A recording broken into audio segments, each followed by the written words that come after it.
Алматы облысы Еңбекші Қазақ ауданы Тұрар Рысқұлов атындағы орта мектебі сабақты зерттеу сапалы білімнің кепілі деген ұстанымды ұстанады.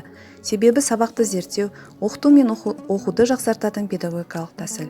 Мектебіміз Алматы облысы білім бөлімі мен Алматы қаласы Назарбаев зияткерлік мектебі педагогикалық шеберлік орталығы филиалымен бірлескен 10 зерттеу тобының құрамында.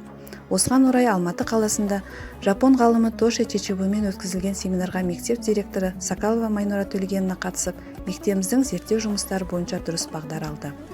Зерттеу жұмыстарын үздіксіз жүйелі жүргізіп, мектебімізде зерттеу үдерісін тәжірибеде тарату мақсатында облыстық семинар өткіздік. Сонымен бірге облыстық семинарларға қатысып, тәжірибе алмасудамыз. 2019-2020 жылы біздер сабақты зерттеу үдерісін қалай іске асырдық. Ең алдымен зерттеу сұрағын анықтау мақсатында Талис сауалнамасын алып, сонымен бірге мектебіміздің тренері Темиркулова Мадина Сүлейменовна сабақты зерттеу үдерісі бойынша коучинг сессия өткізді. Сабақты зерттеу үдерісін жүзеге асыру мақсатында степ-бай-степ тобы құрылды. Сабақты зерттеу топ мүшелері тағайындалып, сабақты зерттеудің жоспары бекітілді. Бірлескен топ мүшелері сабақты зерттеу алдында сабақтың жоспарын құрастырып, мұғалімге кәсіби көмек көрсетіп, бірнеше отырыстар өткізілді. Зерттеу сабағын Закова Айгерім 7 А сыныбында әдебиет сабағынан бастады. Зерттеу сұрағына сәйкес сабақта саралап оқытудың тәсілдері қолданылды. Оқушыларға жеке, жұптық, топтық жұмыстар арқылы сараланған тапсырмаларды беруде олардың меңгерген білімдеріне негізделген әртүрлі тапсырмалар берілді. Оқушылардың қажеттіліктеріне қарай берілген тапсырмалар оқу мақсатына жеткізуге ықпал етті. Сабақ аяқталған соң, бірлескен топ мүшелері оқушы үнін ескере отырып, сабақтың сәтті және сәтсіз жақтарын талқылап, келесі сабақты жоспарлауда мұғалімге кәсіби көмек көрсетті. Сонымен бірге мұғалімге жағымды кері байланыс ұсынды.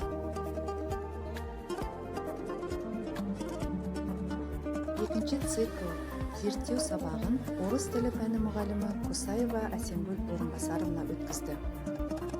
Қазақ сыныбындағы орыс тілі сабағы болғандықтан, кейбір оқушылар орыс тілінде өз ойын еркін жеткізе алмағандықтан, саралап оқытудың қолдау тәсілін пайдаландық.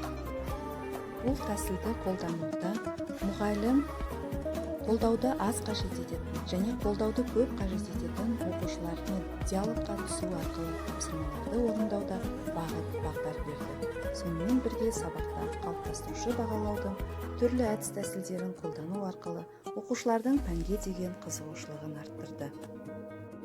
Сонымен бірге сабақ барысында ресурстарды саралап беру маңызды болып саналады.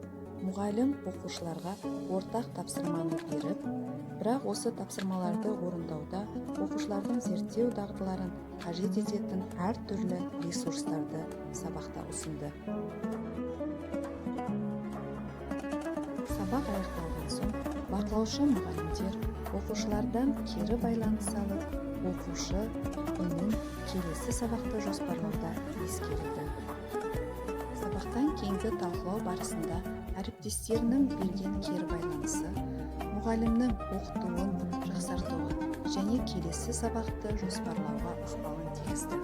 4-ші тоқсанда қашықтықтан оқыту жүйесінің өшкендіктен зерттеу сабақтары тоқтап қалды. Осыған байланысты қашықтықтан зерттеу сабағын жоспарладық. Математика пәні мұғалімі Ысқараев Бауыржан геометрия пәнінен қашықтықтан оқыту бойынша зерттеу сабағын өткізді. Зерттеу сұрағына байланысты қашықтықтан оқыту жүйесінде саралап оқытудың нәтижеге бағытталған тәсілін қолданды. Мұғалім зерттеу сабағында оқушыларға қойылған жалпы мақсатқа сәйкес бірдей тапсырмамен жұмыс істеді. Бірақ оқушылардың алдыңғы нәтижелерін ескере отырып, әр баладан әртүрлі нәтиже күтті. Мұғалім мазмұнды меңгерту мақсатында тапсырма беріп, барлық оқушылар бір тапсырманы орындаса да, олардың нәтижелері әртүрлі болды. Оқушылар өздерінің мықты және әлсіз тұстарына қарай жауап берді және жетпей тұрған білімдерін жетілдіру мақсатында өз ойлағандарымен бөлісіп, мұғалімнің кері байланысын алды. Мұғалім барлық оқушыларға бағытталған нұсқау бере отырып, олардың әрқайсының өздерінен не күтетіндігін түсінгендеріне көз жеткізулеріне әрекет жасады және уақытысында оқушылардың жауаптарын ескеріп отырды. Сәлеметсіздер ме, құрметті әріптестер. Сабақты зерттеу үдерісі бойынша біздің тобымыздың тақырыбы білім алушыларға сараланған тапсырмаларды ұсыну арқылы оқушылардың пәнге деген қызығушылығын арттыру болатын. Қазіргі таңда қашықтан оқыту жағдайында осы әрбір сабақтарына сараланған тапсырмалардың қандай әдіс-тәсілдерін қолданып жүрсіңіздер. Сондықтан сіздер осы қашықтан оқыту сабақтарымызда сараланған тапсырмалардың қандай әдіс-тәсілдерін қолданып жүргендеріңіз бойынша осы топта ой бөліссеңіздер.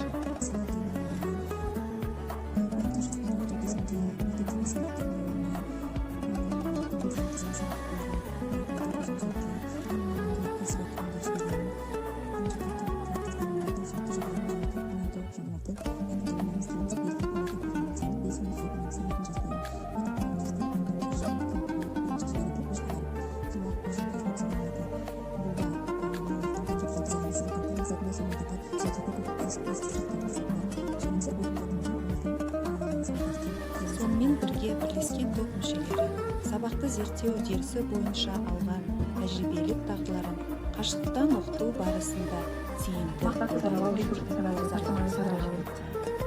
саралау, диалог арқылы қолдауды саралау,